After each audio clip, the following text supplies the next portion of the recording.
Hi everyone, my name is Anmol Malvi and currently I am working as a data analyst. So I have started this video series in which I am discussing 100 questions for Microsoft DP-600 and I hope that using these questions you can learn more about Microsoft Fabric and score 900 plus marks. If you want to get access to all the questions, then you can purchase my Udemy course. In this course I have combined all the questions and you can find the discount coupon code in the description. And along with it, after you purchase the course, I will share the notes and additional questions as well as the case studies PDF. So do check it out. Now let's move toward question 12.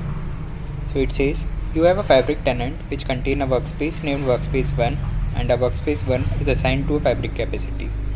You have to recommend a solution to provide the users with the ability to create and publish custom direct lake semantic model by using an external tool.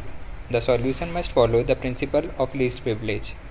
And which three actions in the Fabric admin portal should you include in the recommendation? So below are the options. You can pause the video and read them in detail. So for first option we have that from the tenant setting we should set the allow XMLA endpoint and analyze in Excel with on-premise dataset to enable.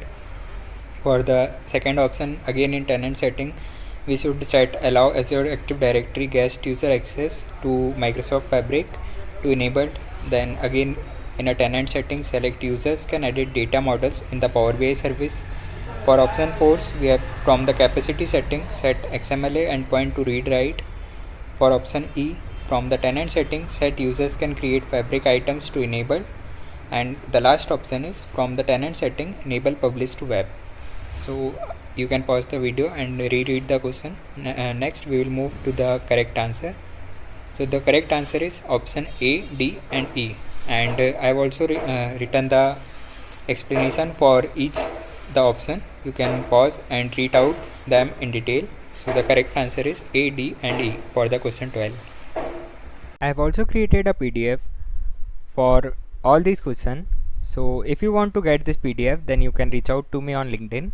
I will share the link in the description, or else you can purchase the Udemy course and get this PDF for free. So do let me know in case if you have any doubt. All the best for your exam. Thank you.